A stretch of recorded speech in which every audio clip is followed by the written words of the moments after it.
Halo semuanya, selamat datang di segmen analisa. Terkait dengan drama Ridwan Kamil beserta Lisa Mariana, ini kan masyarakat sekarang masih bertanya-tanya ya terkait dengan klarifikasi yang disampaikan dari Ridwan Kamil atau yang diduga yang dimaksud oleh Lisa adalah inisial RK tersebut.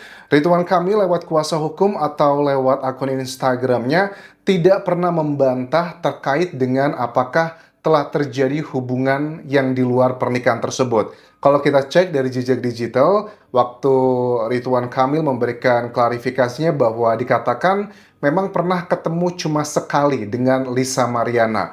Tetapi itu tidak sekaligus membantah pernahkah terjadi hubungan tersebut atau tidak. Yang dibantah dengan tegas adalah terkait dengan putri dari Lisa Mariana yang saat ini adalah usia sekitar 3 tahun. Dia membantah dengan tegas lewat klarifikasinya bahwa sudah dibuktikan sekitar 3 atau 4 tahun yang lalu bahwa buah hati Lisa tersebut bukanlah miliknya dan sudah dibuktikan secara autentik. Apakah autentik di sini maksudnya adalah DNA juga atau mungkin dengan cara yang lain? Karena setahu aku di Indonesia ataupun di dunia ya untuk menentukan seseorang ada kekerabatan atau tidak masih menggunakan satu alat bukti yakni adalah tes DNA. Lantas data autentik apa yang dipakai oleh Ridwan Kamil saat itu yang mengatakan bahwa ini adalah kasus lama yang didaur ulang demi motivasi ekonomi. Nah, sekarang kita akan bahas ada beberapa chattingan yang diposting oleh pihak yang mendukung RK, kemudian juga ada reaksi dari foto Bu Cinta yang terakhir, plus juga dengan kondisi dari badan Lisa Mariana yang saat ini kan sudah mulai muncul di banyak media massa waktu Lisa itu dikejar-kejar wartawan masuk ke dalam mobil. Kelihatan sekali badannya Lisa itu sangat berbeda sekali dengan dulu ya. Kalau dulu kan dia kelihatan banget sangat slim ya. Kurang lebih beratnya dia bilang waktu itu sekitar 40-an kilogram. Tapi sekarang kalau aku lihat-lihat ini badannya sudah naik sekitar 2 kali lipat. Mungkin sudah lebih dari 80-an kilogram. Ini mungkin menjadi salah satu alasan dia tidak muncul ke media secara langsung. Dia pun mengakui dia ngerasa masih nggak percaya diri karena katanya dia baru aja melahirkan anak yang kedua. Tapi jujur, sebagai sudut pandang dari seorang anak, sangat prihatin sekali dengan kedua buah hatinya Lisa nanti. Karena pada saat mereka besar nanti, jejak digitalnya sudah ada di media massa dan juga sosial media, kita nggak bisa ngebayangin bagaimana perasaan kedua buah hatinya kalau sampai seperti ini. Dan mudah-mudahan ya putra putrinya Lisa, nggak tahu apakah yang kedua ini putra atau putri, mudah-mudahan buah hatinya Lisa ini sekolahnya di sekolah internasional gitu yang mahal. Fasilitas-fasilitas semuanya oke-oke karena kalau dia sekolahnya di sekolah biasa mungkin ketemu dengan ibu-ibu yang menengah ke bawah dan sebagainya, ini kan berita menjadi konsumsi yang pasti bakal berhubungan juga nanti efeknya kepada putra putrinya begitu. Nah, kondisi dari Lisa ini ya kita nggak boleh bilang bahwa ini A, B, C, dan D. Ini kan sebuah kondisi yang wajar pada saat orang setelah melahirkan. Cuman dari sini kita bisa lihat bahwa kondisi Lisa ini yang foto-foto diposting di sosial medianya itu pasti foto-foto yang sudah beberapa tahun yang lalu. Kalau kita itu untuk kehamilan kan 9 bulan sekian ya. Artinya sekitar setahun atau 2 tahun yang lalu kondisi Lisa mungkin kurang lebih sudah seperti ini. Beda sekali dengan yang foto-foto dia posting di Instagramnya. Walaupun dia kelihatan lebih besar, tapi memang kalau dari wajahnya memang tipikal perempuan yang cantik ya. Kalau aku lihat secara pribadi, memang dia termasuk kategori perempuan yang cantik begitu.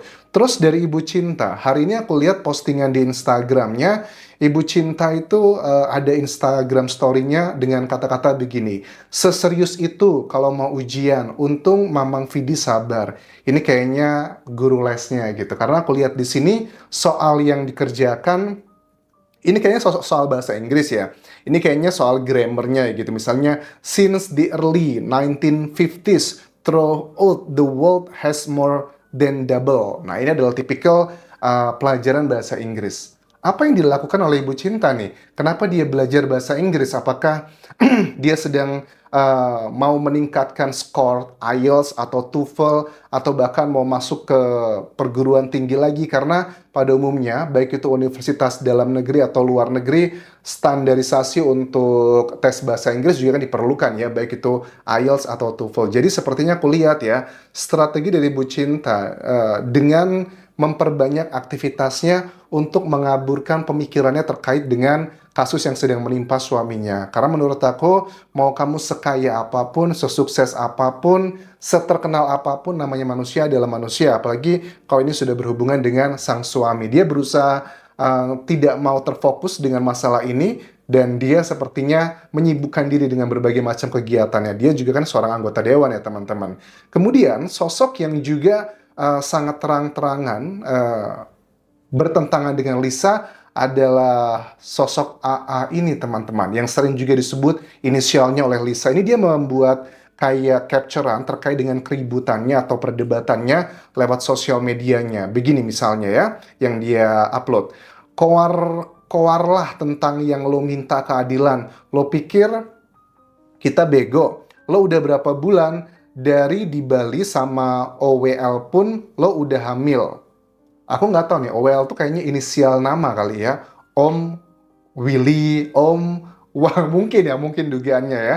Lo nyalahin orang yang bisa lo manfaatin. Kita tahu semua, cuma kita diem. Karena you're not my class, wes. Jadi gue nggak perlu gue ngeladenin lo. Terus dijawab sama Lisa begini, Kak, gue WA lo baik-baik lo. Kalau lo nggak mau bantu ya udah, urusan sampai ke akhirat pun di dunia lo pada selamat.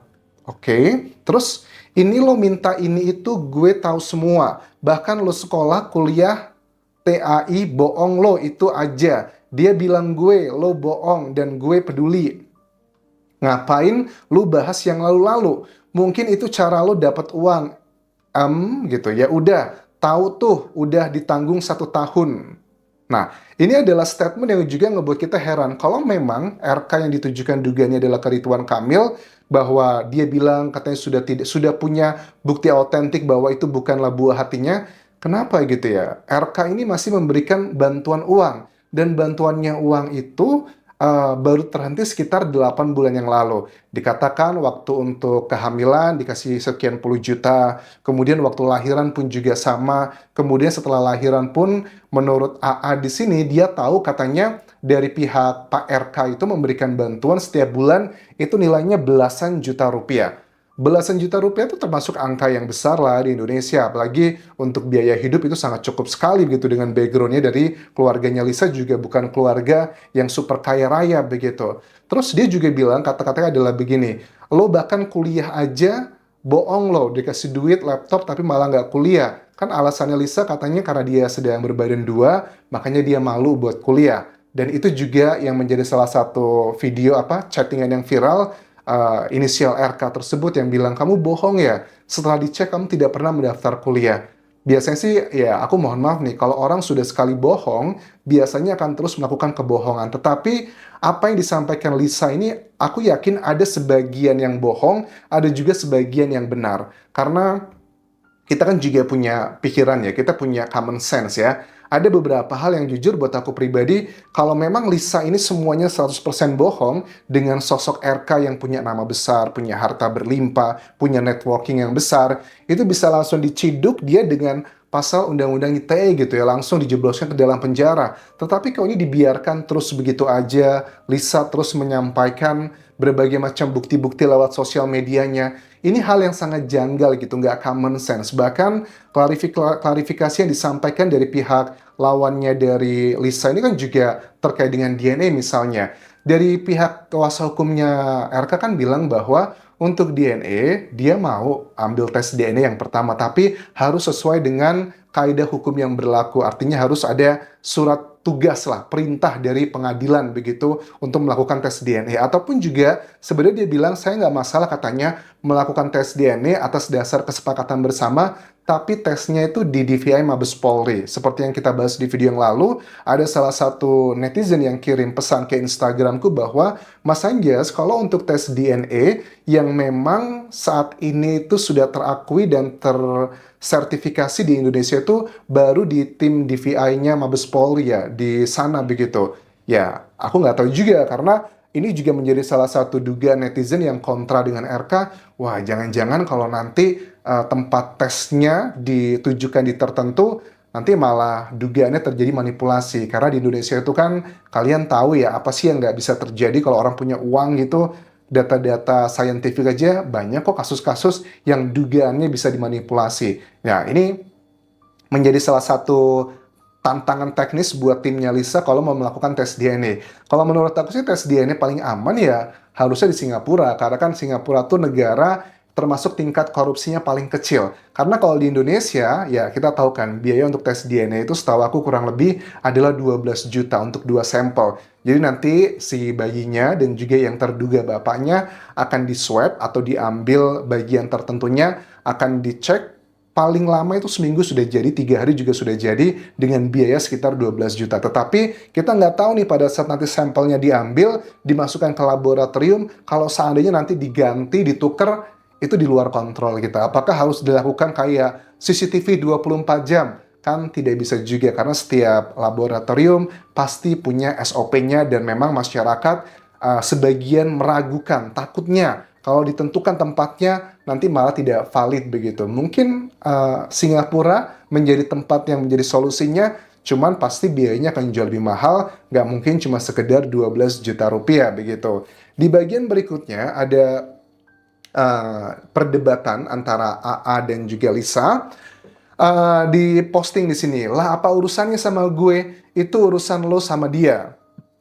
Gue bawa nggak usah, maksudnya bawa-bawa gue. Moga bahas akhirat sama gue, oke? Lah ya udah, gue kan ngomong baik-baik, ngaca dulu katanya. Kalau lo nggak mau bantu ya udah, kan gue udah bilang nggak mau begitu. Oke, jadi memang mereka memiliki kayak perdebatan begitu ya. Ini disampaikan juga postingannya begini, menurut Ayu Andianti Aulia. Jangan suka menggiring opini tempel-tempel foto Zeyeng katanya. Tunggu tanggal mainnya. Aku upload surat yang kamu tanda tangani ke Jang nanti. Kan kita lihat bahwa dari Ayu Aulia ini juga waktu diwawancara sejumlah media dia menunjukkan kayak ini loh apa foto apa kayak ada tanda tangan di sebuah berkas yang diduga itu adalah tanda tangan yang menunjukkan bahwa bayi tersebut bukanlah miliknya RK. Cuma menurut aku nggak masuk akal, aneh gitu. Kalau untuk mengatakan sesuatu hal, terutama untuk masalah bayi tersebut, kenapa harus pakai surat kesepakatan seperti itu? Kalau memang surat kesepakatan tersebut lampirannya ada tes DNA zaman dulu, itu baru kita bisa make sense. Tapi kalau cuma surat kesepakatan, tanpa adanya lampiran bukti-bukti misalnya tes DNA, ya dugaan sangat kuat, itu karena di bawah tekanan. Mungkin dia nggak punya uang, dia butuh A, B, C, dan D. Daripada nggak dapat apa-apa, ya udahlah, ikuti aja tanda tangan seperti itu. So, sementara itu yang bisa aku bahas, di samping juga saat ini terkait dengan video 4 menit 28 detik yang sudah tersebar di media dan juga sosial media, dugaan sangat kuat yang perempuannya adalah memang itu mengarah ke Lisa, teman-teman. Cuman, untuk sosok prianya ini, apakah lebih dari satu orang, ataukah prianya sama? Karena ada tato juga, tapi yang bisa dipastikan bahwa dari kedua video tersebut sangat jauh berbeda tampilannya dengan sosok RK. Kenapa video ini dikeluarkan?